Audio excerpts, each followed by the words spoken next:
이년아, 당장 주소 불러.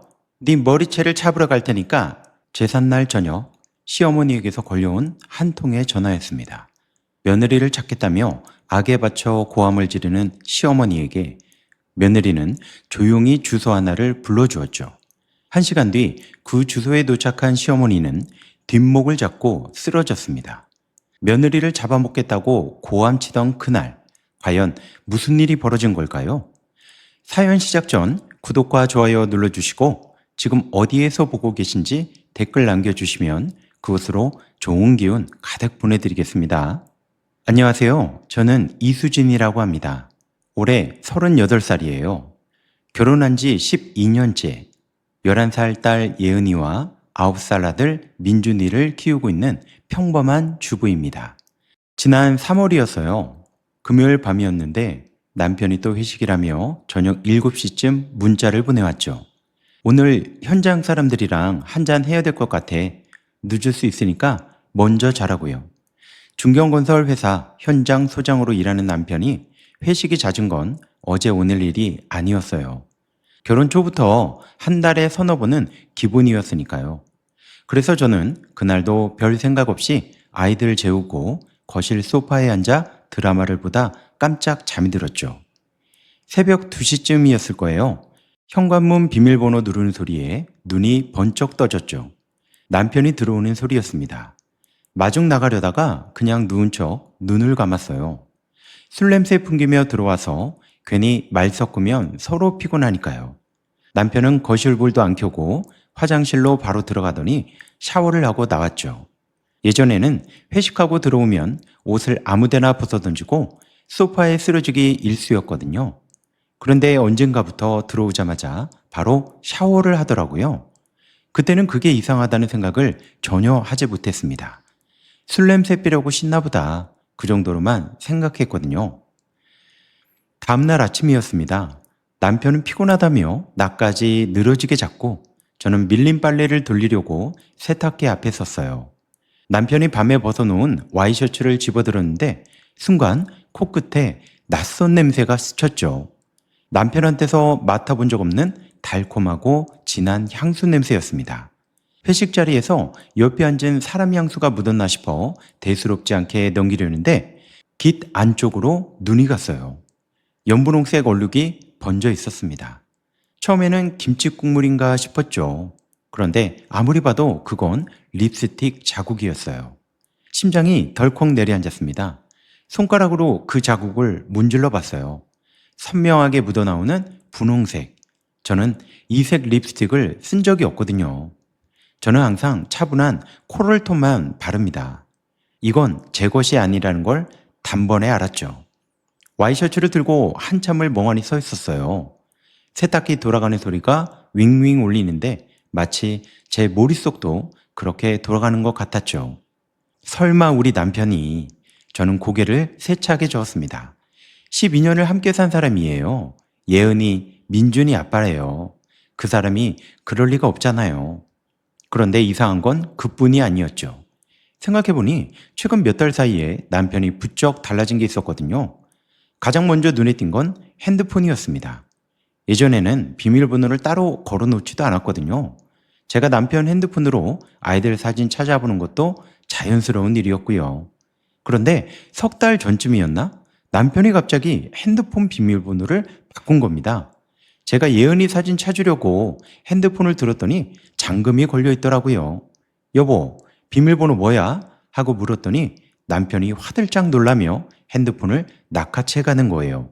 아, 그거 회사 보안 때문에 바꿨어. 내가 찾아서 보내줄게. 그러더니 사진 한 장만 골라서 카톡으로 보내줬습니다. 예전 같으면 여기 하고 핸드폰째 건너줬을 사람이거든요. 그리고 외모도 달라졌어요. 결혼하고 12년 동안 옷에는 관심이라곤 눈꼽만큼도 없던 사람이었거든요. 현장 나가니까 편한 작업복이면 된다. 양복은 결혼식 때나 입는 거다. 그러던 사람이었거든요. 그런데 올해 들어서 갑자기 백화점에서 캐주얼 재킷을 사오고 향수를 사오더라고요. 결혼하고 단 한 번도 향수를 뿌린 적 없는 사람이에요. 거울 앞에 서서 머리에 왁스까지 바른 모습을 처음 봤을 때 저는 웃으면서 물었죠. 여보, 웬일이야? 누구 만나려고 이렇게 꾸미는 거야? 남편은 웃으면서 대답했습니다. 현장에서 발주처 사람들을 만나는데 너무 후줄근하면 안 되잖아. 나이 먹으니까 좀 더 신경 쓰이더라고. 그 말을 곧이곧대로 믿었죠. 남편이 좀 더 단정해지는 게 나쁠 건 없으니까요. 주말이 문제였습니다.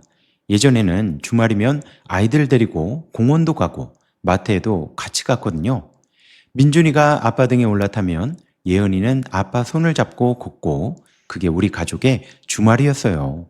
그런데 언제부턴가 남편이 주말마다 약속이 있다고 나가기 시작했습니다.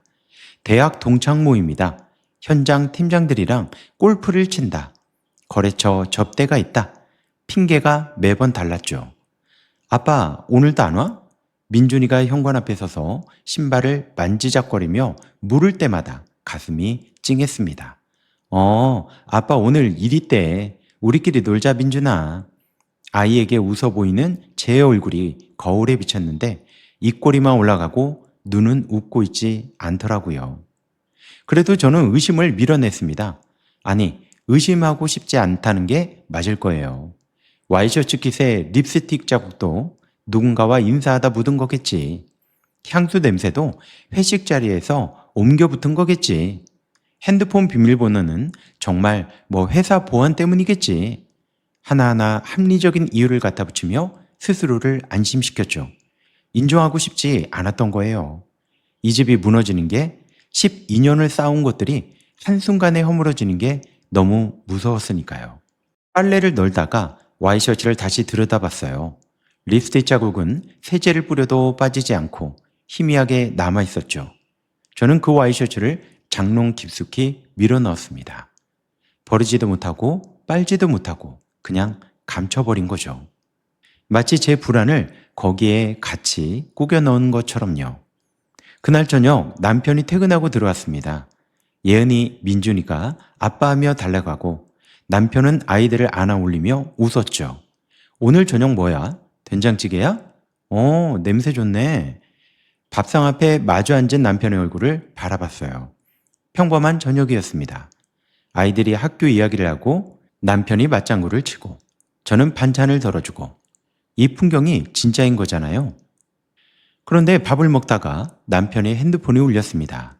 남편이 화면을 흘낏 보더니 표정이 미세하게 굳었죠. 누구야? 하고 제가 물었더니 남편은 핸드폰을 뒤집어 엎으며 대답했습니다. 현장 반장. 별거 아니야. 그리고 밥을 후다닥 먹더니 화장실로 들어가 문을 닫았어요. 안에서 낮은 목소리로 통하는 소리가 새어나왔습니다. 무슨 말인지는 들리지 않았죠. 다만 남편의 그 목소리가 저한테 할 때와는 다른 톤이라는 걸 느낄 수 있었습니다. 부드럽고 낮은, 제가 오래전에 들었던 것 같은 그런 목소리였죠. 식탁 위에 엎어놓은 남편의 핸드폰 화면이 다시 한번 켜졌어요. 알림 하나가 떴는데 이름이 순간적으로 보였습니다. 장대리. 저는 그 이름을 처음 들어봤거든요. 회사에 장대리라는 사람이 있었나? 남편은 화장실에서 나오더니 아무렇지 않은 얼굴로 핸드폰을 집어들었습니다. 나 좀 피곤해서 먼저 잘게. 그 한마디를 남기고 안방으로 들어갔어요. 저는 의심이 들어서 안방 문 앞에서 서 있었습니다. 안에서 남편의 고른 숨소리가 들렸어요. 저는 문 손잡이를 잡았다가 놓았죠. 들어가서 물어볼까? 여보 혹시 나한테 뭐 숨기는 거 있어? 하고요. 하지만 차마 입이 떨어지지 않았습니다. 돌아온 대답이 무서웠거든요. 모르는 게 나을 수 있다 생각했죠. 저는 결국 문을 열지 못하고 거실 소파에 담요 하나를 끌어안고 누웠습니다. 그 금요일 밤 이후로 저는 남편의 일거수일투족이 신경 쓰이기 시작했어요. 아침에 출근 준비하는 남편을 보면서도 괜히 시선이 온 매무새로 향했습니다. 오늘도 새 재킷을 입네. 이번엔 넥타이도 바꿨네. 밥상 앞에 앉아 있으면서도 머릿속은 온통 그 생각뿐이었죠. 하지만 낮에는 아이들을 챙기고 집안일 하느라 바쁘니까 그런 생각이 좀 안 들었습니다. 문제는 밤이었어요. 아이들이 잠들고 조용해지면 와이셔츠 깃에 묻었던 그 분홍색 자국이 어김없이 떠올랐거든요. 그러던 어느 날 남편이 출근하고 나서 우편함을 열었는데 카드 명세서가 와 있었어요. 평소에는 남편이 먼저 가져가서 확인하던 건데 그날은 남편이 깜빡하고 간 거죠. 별 생각 없이 저는 봉투를 뜯었습니다. 금액을 훑어보는데 눈에 걸리는 항목들이 있었어요. 3월 29일 가구 230만 원, 4월 3일 블러썸 여성 의류, 4월 5일 베이커리 카페 판교점.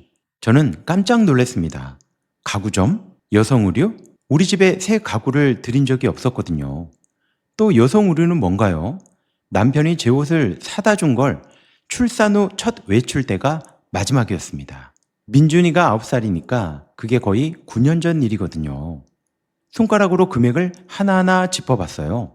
230만 원짜리 가구라면 적지 않은 금액이잖아요. 우리 집 거실 소파도 70만 원짜리를 할부로 샀는데 230만 원어치 가구가 어디로 간 건가요? 저는 카드 명세서를 더 올려봤어요. 2월에도 비슷한 내역이 있었습니다. 호텔 뷔페, 꽃 배달, 와인 전문점. 이건 분명 저를 위한 소비가 아니었어요. 결혼기념일에도 꽃 한 송이 사온 적이 없는 사람이거든요. 저는 일단 마음을 가다듬고 차근차근 핸드폰으로 사진을 촬영했습니다. 그 주 일요일이었어요. 시어머니한테 전화가 왔죠. 시어머니 김복순 여사는 인천에서 혼자 사시는 분인데 매주 일요일마다 전화를 하셨습니다. 안부 전화라기보다 점검 전화에 가까웠죠. 수진아, 태진이 잘 지내고 있어? 아, 네, 어머님. 네, 잘 지내고 있어요. 물론 거짓말이었습니다. 남편은 이번 주에도 이틀이나 새벽에 들어왔지만 시어머니한테 그런 말을 할 수는 없었거든요. 남편이 의심스럽다는 말을 하고 싶었지만 목구멍까지 치밀어 오르는 그 말을 저는 삼켰습니다. 며칠 뒤 예은이 학교 학부모 총회가 있었어요. 총회가 끝나고 몇몇 학부모들과 학교 앞 카페에 앉았죠. 아이들 성적 이야기, 학원 이야기, 여름방학 캠프 이야기를 하다가 한 학부모가 불쑥 말을 꺼냈어요. 수진 씨, 남편분 요즘 현장이 판교 쪽이야? 아, 네. 판교 신도시 현장에 나가고 있어요. 왜요? 저번 주 토요일에 판교역 근처에서 남편분이랑 비슷한 분을 내가 봤거든. 혹시 키 크고 체격 좋으신 분 맞죠? 심장이 쿵 했습니다. 네, 맞아요. 거기서 뭐 하고 있던데요? 아니, 그게 내가 잘못 본 걸 수도 있는데 그 학부모가 말을 흐렸습니다. 아니요, 괜찮아요. 말씀해 주세요. 제가 최대한 평온한 척 말했지만 커피잔을 쥔 손이 미세하게 떨리고 있었죠. 젊은 여자랑 같이 걸어가는 걸 봤어요. 그것도 팔짱 끼고. 근데 정말 뭐 다른 분일 수도 있으니까 너무 신경 쓰지 마세요. 제가 괜히 말했나? 아, 네. 아마 뭐 회사 동료겠죠. 현장에 여직원들도 있으니까요. 저는 웃어 보였습니다. 아무렇지 않은 척 웃는 게 그렇게 힘들 줄 몰랐죠. 광대뼈가 떨리고 입술이 실룩거리는 걸 간신히 잡았습니다. 다른 학부모들이 눈치를 챘는지 화제를 돌렸지만 저는 그 뒤로 아무 말도 귀에 들어오지 않았어요. 카페에서 나와 학교 정문을 지나는데 다리에 힘이 풀려서 화단 옆 벤치에 주저앉았습니다.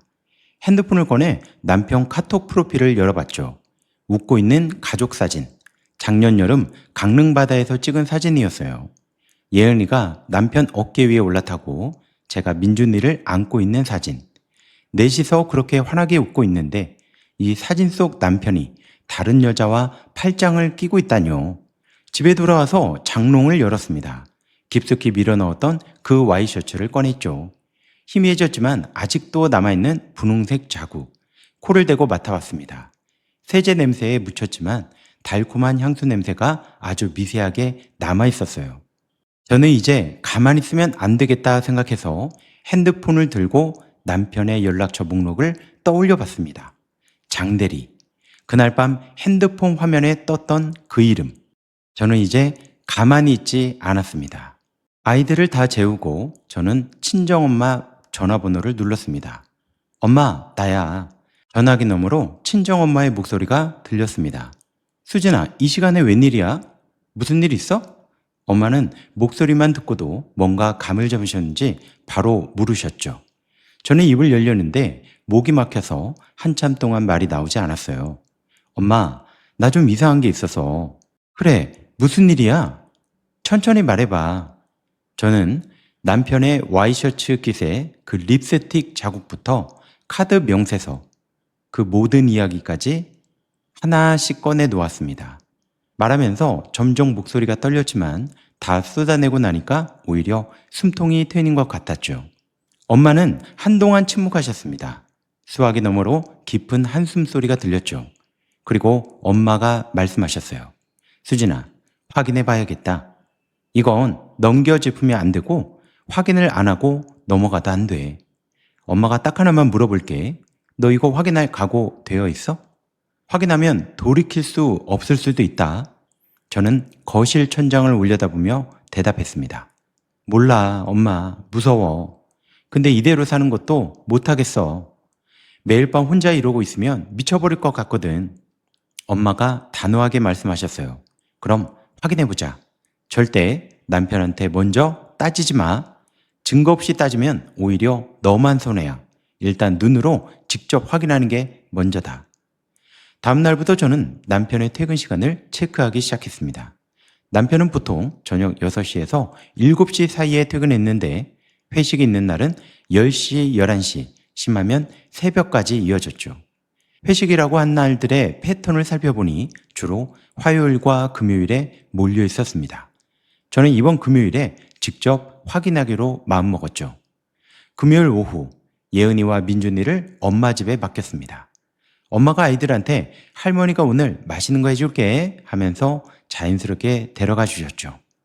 5시 반 저는 검은색 모자를 깊이 눌러쓰고 남편 회사 근처 편의점 앞에 차를 세웠습니다. 심장이 빠르게 뛰었어요.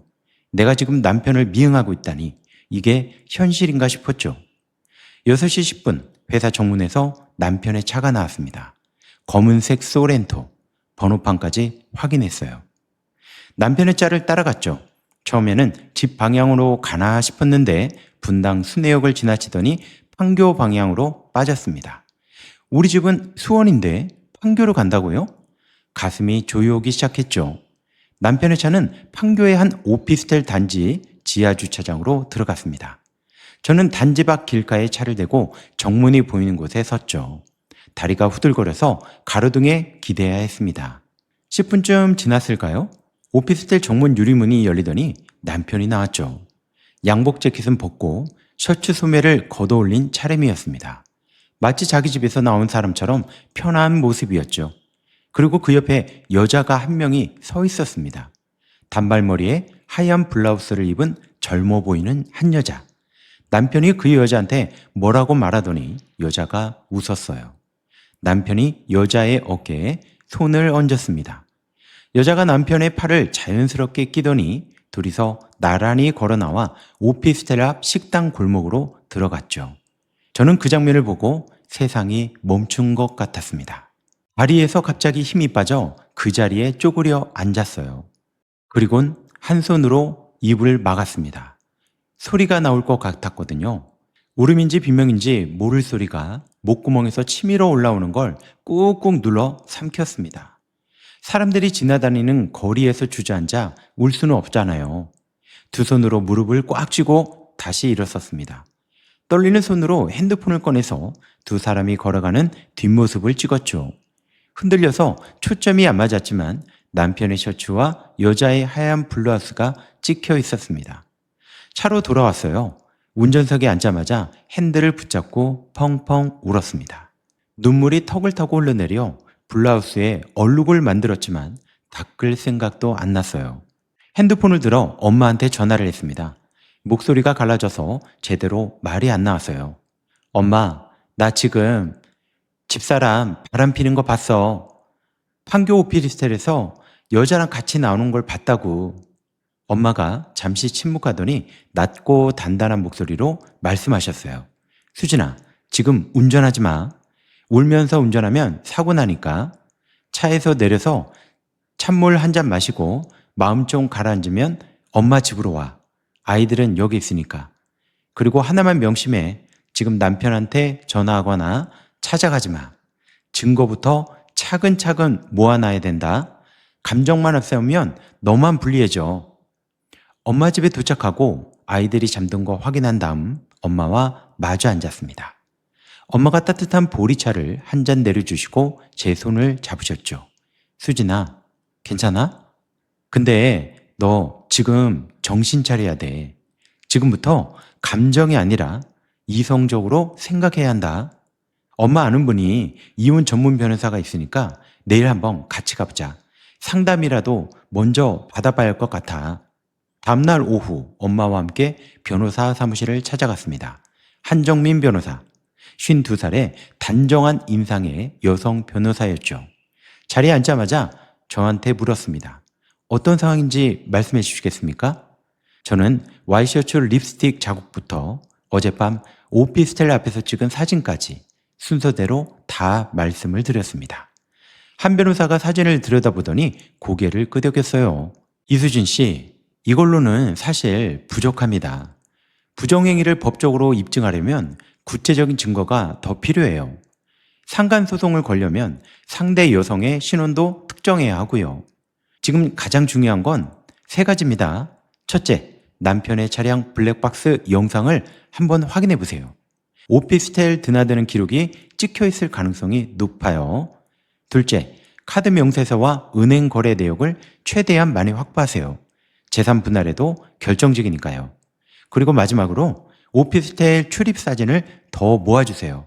날짜와 시간이 찍힌 사진이 여러 장 있으면 지속적인 부정행위를 입증할 수 있습니다. 그날부터 증거 수집이 시작됐습니다. 제일 먼저 한 건 블랙박스였어요. 남편이 잠든 새벽 슬리퍼를 끌고 주차장으로 내려갔죠. 4월의 새벽 공기는 차가웠습니다. 떨리는 손으로 차 문을 열고 블랙박스 메모리 카드를 뽑았죠. 집에 올라와 노트북에 꽂고 영상을 확인했습니다. 심장이 터질 것 같았어요. 영상 속에 그 오피스텔 지하 주차장이 찍혀 있었거든요. 날짜와 시간이 선명하게 표시되어 있었습니다. 여러 날에 걸쳐 같은 주차장에 드나든 기록이 고스란히 남아 있었던 거예요. 저는 메모리 카드를 복사해서 따로 보관하고 원본은 다시 차에 꽂아 두었습니다. 다음 금요일에도 똑같이 따라서 미행하기 시작했습니다. 이번에는 카메라 줌을 최대로 당겨서 찍었어요.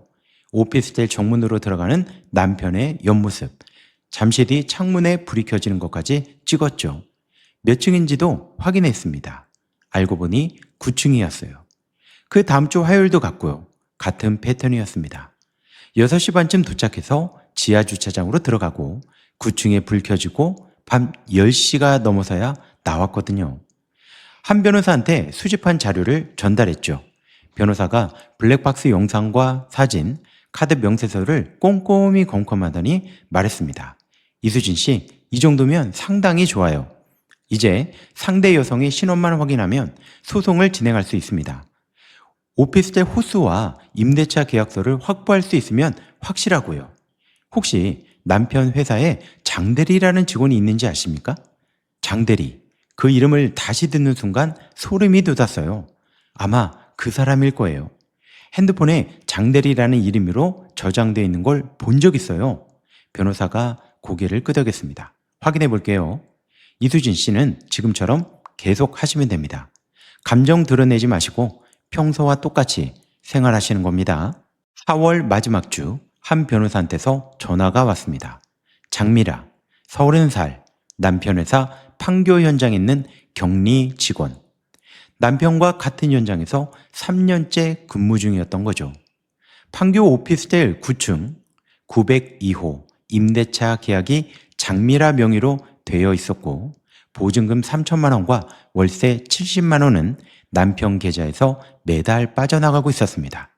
변호사가 말했어요. 이수진 씨, 증거가 충분합니다. 이제 바로 소송은 원하는 날에 시작할 수 있어요. 전화를 끊고 식탁에서 한참을 앉아 있었죠. 저는 분노보다 자괴감이 들었습니다. 3년이라는 시간이 제 가슴을 찌르고 있었거든요. 3년 동안 한 번도 눈치를 못 챈 제가 바보 같았습니다. 하지만 이 자괴감에 빠져 있을 시간이 없었어요. 한 변호사 말대로 감정이 아니라 머리로 이성적으로 움직여야 했거든요. 5월 15일은 시아버지 제사였습니다. 돌아가신 지 5년째 되는 해였고 매년 시어머니가 인천 집에서 제사를 지냈어요. 결혼 12년 동안 저는 한 번도 제사를 빠진 적이 없거든요. 전날부터 시어머니 집에 가서 전을 부치고 나물 무치고 탕을 끓이고 또 제사가 끝나면 뒷정리까지 마치고 새벽에 돌아오는 게 매년 반복되는 일이었죠. 하지만 올해는 달랐습니다. 저는 이제 이 제사에 가지 않기로 했거든요. 솔직히 제사가 싫어서가 아니에요. 시어머니 앞에서 아무렇지 않은 얼굴을 하고 있을 자신이 도저히 없었습니다. 3년째 바람을 피우고 있는 남편의 양말을 정리하면서 어머니, 올해도 제가 전 부칠게요 하고 웃을 수가 없었거든요. 뒤집어 버릴 것만 같았습니다. 제사상이 아니라 이 가짜 같은 관계를 통째로요. 그래서 저는 제사 이틀 전에 시어머니한테 전화했습니다. 어머니, 이번 제사 때 제가 몸이 좀 안 좋아서요.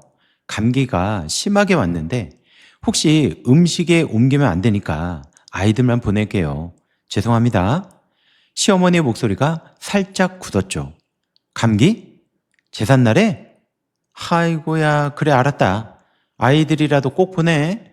전화를 끊는 시어머니의 목소리에서 불만이 배어나왔지만 그때까지는 참으시는 것 같았습니다. 5월 15일 오후 남편이 예은이와 민준이를 데리고 인천으로 출발했어요. 남편은 출발 전에 양복 재킷을 걸치면서 말했죠. 너 진짜 안 가? 어머니 많이 서운하실 텐데. 목이 아파서 못 가겠어. 아이들 잘 부탁해. 남편 얼굴을 쳐다보는데 이상하게도 분노가 치솟지는 않았죠. 대신 아주 선명한 냉정함이 가슴 한가운데 자리를 잡고 있었습니다. 이 사람이 제삿날에도 끝까지 잊지 않을 것이라는 걸 저는 알고 있었거든요. 어느 시점에서 현장 전화가 왔다며 분명히 빠져나가겠죠. 그리고 판교 오피스텔로 갈 게 뻔했습니다. 3년 동안 그래 왔으니까요. 현관문이 닫히고 집에 혼자 남았어요. 조용한 거실에 앉아 핸드폰을 손에 쥐고 기다렸습니다. 저녁 7시 시어머니한테서 갑자기 문자가 왔어요. 태준이가 현장에 일이 있다면서 먼저 갔다. 제삿날에 이게 무슨 일이야? 아이들만 있잖아. 남편은 예상대로 제사 중간에 빠졌습니다. 8시가 조금 넘었을 때 갑자기 핸드폰이 울렸어요. 시어머니였습니다. 전화를 받자마자 고함이 쏟아졌어요. 이수진, 너 지금 뭐 하는 거야? 시아버지 제삿날에 감기가 뭐야? 코빼기도 안 비추고 집에서 뒹굴고 있는 거야?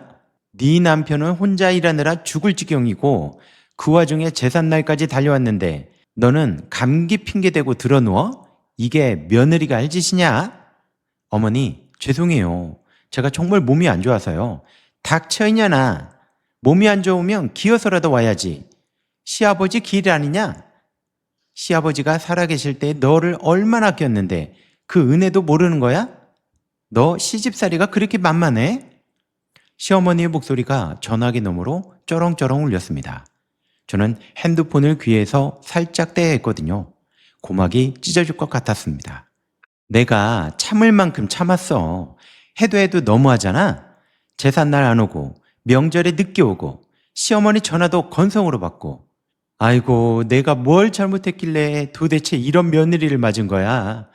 우리 태준이가 너무 불쌍하네. 저런 년한테 걸려가지고 고생만 하고. 저런 년.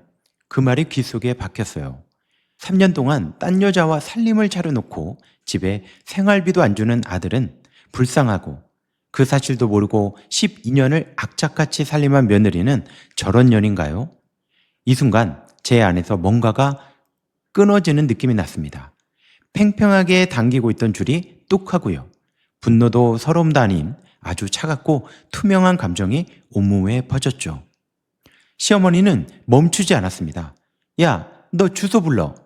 지금 당장 너 있는 주소 부르라고. 내가 직접 가서 네 머리채를 잡고 끌고 올 테니까 아주 그냥 혼쭐을 댈 거야. 빨리 주소 불러. 저는 조용히 숨을 들이마셨습니다. 한 달 전이었다면 울면서 죄송합니다 어머니 하고 있었겠죠. 하지만 지금의 저는 달랐습니다. 3년치 증거가 제 등 뒤에 있었거든요. 그래서 저는 이때다 하고 말했죠. 네 어머니, 제가 주소 불러드릴게요. 시어머니가 잠깐 말을 멈췄어요. 뭐? 하는 짧은 침묵. 아마 이렇게 순순히 나올 줄 몰랐던 거겠죠. 고함을 지르면서 울면서 사정하던 며느리가 이렇게 당당하게 주소를 불러주겠다고 하니까요. 자, 어머니 적으세요. 경기도 성남시 분당구 판교 땡땡 오피스텔 9층입니다. 시어머니가 되물었어요. 판교? 수원이 아니라? 이사 갔어? 예, 저 지금 여기 있어요. 빨리 오세요, 어머니. 그래, 내가 뭐 말하면 못 갈 것 같아? 두고 봐, 인연. 내가 지금 바로 택시 타고 간다. 거기서 꼼짝 말고 기다려. 전화가 끊겼습니다. 저는 핸드폰을 내려놓고 소파 등받이에 몸을 기대었죠. 손이 떨렸어요. 담담했던 목소리와 달리 몸은 정직했습니다. 손끝이 차갑게 쉬고 있었고 무릎이 미세하게 떨리고 있었어요. 제가 방금 한 일이 어떤 결과를 가져올지 저는 알고 있었거든요. 시어머니가 지금 택시 안에서 이를 악물고 며느리를 잡겠다며 아마 달려오고 있을 겁니다. 그리고 1시간 뒤면 자기 아들의 진짜 얼굴을 보게 되겠죠. 그 생각을 하니 한편으론 통쾌했지만 한편으론 가슴이 싸했습니다. 하지만 돌이킬 마음은 없었어요. 3년 동안 시어머니는 전화할 때마다 제 탓을 하셨습니다. 네가 살림을 못하니까, 네가 남편한테 무심하니까 라며 항상 제 탓을 했거든요. 거실 시계를 봤습니다. 8시 20분. 인천에서 판교까지 택시로 1시간 남짓. 9시 반쯤이면 도착하시겠죠. 저는 핸드폰을 들어 한 변호사한테 문자를 보냈습니다. 변호사님, 시어머니가 판교 오피스텔로 가고 계세요. 오늘 밤 상황이 아마 크게 달라질 수 있습니다. 변호사한테서 바로 대답이 왔어요. 알겠습니다. 무슨 일이 있으면 즉시 연락 주세요. 그리고 절대 감정적으로 대응하지 마시고 기록만 남기셔야 합니다. 9시 42분, 갑자기 핸드폰이 울렸어요. 시어머니가 아니었습니다. 바로 남편이었어요. 전화를 받는 순간 남편의 목소리가 쏟아졌습니다. 수진아, 어머니가 지금 쓰러지셨어. 지금 빨리 119 좀 불러줘. 판교에서 가장 가까운 병원으로 간다고 했어. 목소리가 다급하게 떨리고 있었죠. 뒤에서 사이렌 소리 같은 게 들렸어요. 그리고 저는 편안하게 말했습니다. 아니, 어머님이 왜 판교에 계셔? 제 목소리는 놀라울 만큼 평온했죠. 남편이 대답하지 못하고 잠깐 멈칫했습니다. 그건 나중에 얘기하고 일단 병원으로 와. 분당 서울대병원 응급실이야. 전화가 끊겼습니다. 저는 이미 가방을 챙겨놓고 있었어요. 차키, 핸드폰, 그리고 증거서류 사본이 든 파일 하나. 병원으로 가는 30분 동안 한 변호사한테 전화했죠. 시어머니가 오피스텔에서 쓰러지셨대요. 응급실로 이송 중이라고 합니다. 변호사가 침착하게 말했습니다. 이수진 씨, 남편이 지금 동의하고 있을 거예요. 감정적으로 대응하지 마시고 오늘 밤은 시어머니 상태만 확인해 주세요. 법적 대응은 제가 전부 준비하겠습니다. 병원 응급실에 도착했을 때 복도에 남편이 서 있었습니다. 양복 바지에 슬리퍼를 끌고 있었더라고요. 재킷은 없고 셔츠 단추가 하나가 풀려 있었습니다. 뭔가 급하게 뛰어나온 티가 역력했죠. 저를 보더니 달려왔습니다. 수진아, 어머니가 과호흡으로 쓰러지셨어. 의식은 있는데 혈압이 많이 올린 상태야. 남편의 눈이 빨갛게 충혈되어 있었습니다. 여보, 근데 어머니가 왜 판교에 오신 거야? 제가 물었습니다. 남편의 눈동자가 흔들렸죠. 입을 열었다 닫았다를 반복하더니 고개를 숙였어요. 어머니가 전화하셨는데 네 만나러 판교에 간다고 하셔서 뒤따라간 거야. 거짓말이라는 걸 알고 있었지만 내식하지 않았습니다. 그래요? 어머니부터 보러 가죠. 응급실 커튼을 젖히고 들어갔죠. 시어머니가 침대에 누워 계셨습니다. 얼굴이 하얗게 질려 있었고 손등에 수액 바늘이 꽂혀 있었죠. 산소 마스크를 쓰고 계셨는데 마스크 아래로 입술이 파르르 떨리고 있었습니다. 눈이 마주쳤어요. 시어머니의 눈에 눈물이 가득 고여 있었습니다.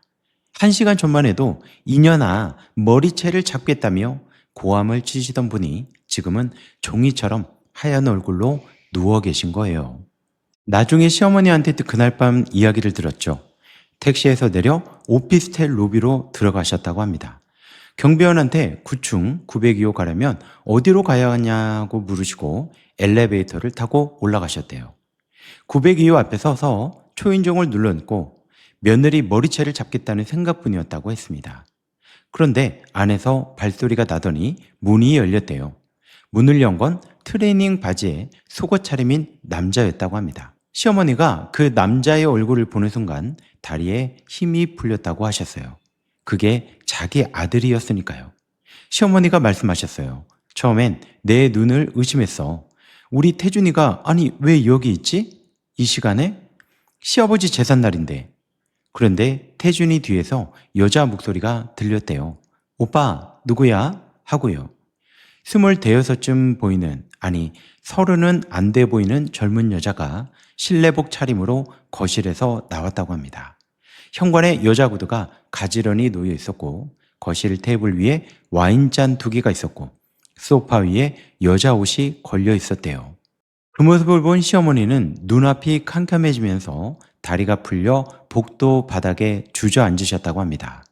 남편이 어머니의 어머니 하면서 부축하려 했지만 시어머니가 손을 내저으며 소리를 지르셨고 그러다 의식이 아득해지시며 남편이 119에 전화를 걸었다고 합니다. 저는 응급실 침대 위에 시어머니의 손을 잡아드렸습니다. 차가웠죠. 주름진 손이 떨리고 있었습니다. 시어머니께서 갑자기 산소 마스크를 벗으려 하시면서 말씀하셨죠. 내가 너한테 무슨 짓을 한 거냐? 정말 미안하다 며느라. 시어머니 얼굴을 타고 눈물이 주르륵 흘러내렸습니다. 71살 노인의 울음소리가 응급실 커튼 너머로 새어나갔어요. 평생 아들 하나 믿고 살아오신 분이거든요. 그 아들이 3년째 다른 여자와 살림을 차리고 있었다는 걸 방금 눈으로 직접 확인하신 거죠. 그 충격이 얼마나 컸으면 80 가까운 노인의 혈압이 200까지 치솟았겠습니까? 저도 결국 눈물이 나왔어요. 시어머니가 미워서 온 게 아니었습니다. 이 상황 자체가 서러웠거든요. 저도 시어머니도 결국 속은 건 똑같았으니까요.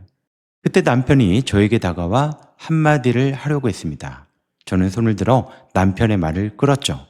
할 말 있으면 법정에서 하세요, 오태준 씨. 남편의 눈이 갑자기 커졌습니다. 뭐라고? 저는 남편의 이름을 부른 건 결혼하고 처음이었습니다. 그 세 글자를 입 밖에 내는 순간 12년의 끈이 끊어지는 게 느껴졌죠. 여보도 아니고 당신도 아닌 오태준 씨. 그 호칭이 이 사랑과 제 사이에 유리벽 하나를 세운 것 같았습니다. 저는 그렇게 병원을 나오면서 핸드폰을 들어 한 변호사에게 문자를 보냈죠. 변호사님, 소송 이제 진행해 주세요. 소송은 생각보다 빨리 시작됐습니다. 시어머니가 퇴원하신 다음 주에 한정민 변호사가 이혼 소송과 장미라를 상대로 한 상간 소송을 동시에 접수했어요. 남편한테 소장이 송달된 날 저녁 오태준 씨한테서 전화가 왔죠. 저는 받지 않았습니다. 그때 문자가 왔어요. 수진아, 이게 뭐야? 소송까지 할 일이 있니? 그냥 우리 지금 만나서 얘기하자. 저는 문자를 읽고 핸드폰을 내려놨습니다. 그 다음 날에도 역시나 전화가 왔어요. 하루에 12통. 저는 전부 무시했죠. 할 말은 법정에서 하라고 했으니까요. 2주 뒤에 법정에서 조정기일이 잡혔습니다. 조정실 앞 복도에서 오태준 씨를 마주쳤죠. 양복을 갖춰 입고 넥타이까지 메고 온 모습이 마치 거래처 미팅에 온 사람 같았습니다. 옆에 중년 남자 변호사가 한 명 서 있었고요. 저를 보자마자 오태준 씨가 다가왔습니다. 수진아, 지금이라도 늦지 않았어. 소송 취하고 우리끼리 정리하자. 아이들 생각해야지. 이게 법원까지 올 일이야? 한 변호사가 한 발 앞에 나서며 딱 잘라 말했죠. 이수진 씨 대리인입니다.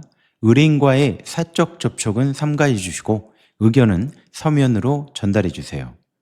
그때 오태준 씨의 표정이 굳어 있었습니다. 조정실에 마주 앉았어요. 조정위원이 양측 입장을 물었습니다. 한 변호사가 증거 자료를 제출했죠. 블랙박스 영상, 카드 명세서, 오피스텔 임대차 계약서, 내연녀와 출입한 사진. 하나하나 테이블 위에 놓을 때마다 오태준 씨의 얼굴이 점점 붉어지는 게 보였습니다. 상대 변호사가 입을 열었어요. 의뢰인은 혼인관계를 유지할 의사가 있으며 불륜 행위에 대해 깊이 반성하고 있습니다. 조정을 통해서 웬만한 합의를 희망합니다. 한 변호사가 곧바로 받았죠. 3년간 지속된 외도, 별도 주거지 유지, 가정생활비 축소. 이건 일시적 실수가 아니라 계획적이고 지속적인 배신입니다. 의뢰인은 이혼을 원하며 위자료와 재산 분할 그리고 양육권 전부를 청구합니다. 오태준 씨가 참지 못하고 입을 열었어요. 3년이 뭐가 어때서? 바람 한 번 안 피우는 남자가 어딨어? 내가 돈을 안 벌어다 줬어? 집이라도 있는 게 누구 덕인데? 12년 동안 먹여 살린 게 나야.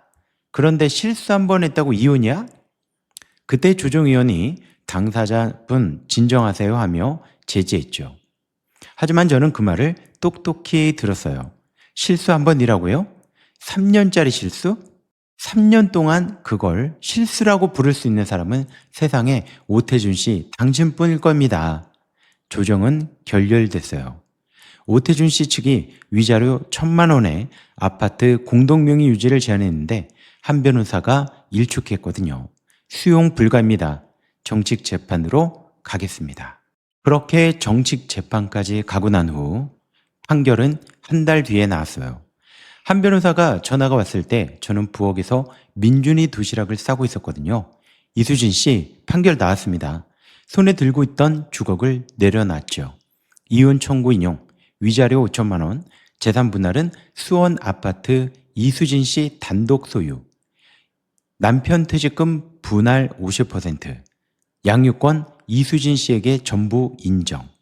완승이었습니다. 달에 힘이 불려 식탁 의자에 주저앉았습니다. 울어야 할 것 같은데 눈물이 나오지 않았습니다. 대신 가슴속에서 뭔가 단단하게 뭉쳐있던 것이 서서히 풀어지는 것 같았죠.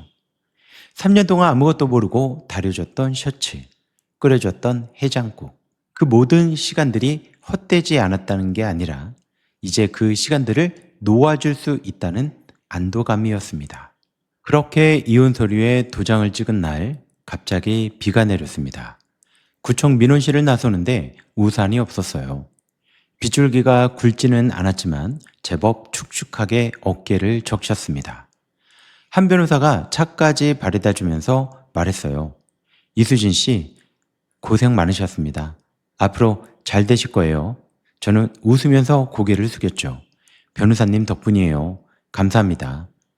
차에 타서 시동을 걸었는데 와이퍼가 앞유리의 빗물을 쓸어내는 모습이 묘하게 시원했어요.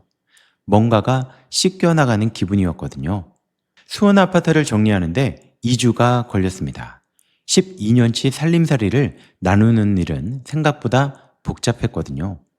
아이들 앨범, 예은이가 유치원 때 만든 가족 그림, 민준이의 첫 운동화, 그런 것들을 상자에 담을 때마다 가슴이 저려왔습니다. 하지만 오태준 씨의 물건을 정리할 때는 아무런 감정이 들지 않았죠. 양복, 넥타이, 현장 안전모, 비닐봉투에 넣어 현관 앞에 내놓았습니다. 그리고 가져가라고 문자 한 통 보냈죠. 이틀 뒤에 보니 사라졌습니다. 이사하고 일주일 뒤부터 저는 공부를 시작했습니다. 어린이집 정교사 자격증이었죠. 결혼 전에 보육 관련 학과를 졸업했는데 졸업하자마자 결혼을 하는 바람에 자격증을 따지 못했거든요. 12년 만에 다시 교재를 펼쳤죠.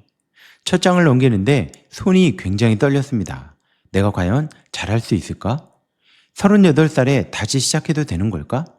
식탁에 앉아 교재를 읽고 있으면 예은이가 옆에 와서 자기 숙제를 펼쳤죠. 엄마도 공부해? 그럼 엄마도 시험 봐야 돼. 우리 같이 해볼까? 예은이가 씩 웃으면서 연필을 들었습니다. 그 모습을 보니 떨림이 멈췄죠.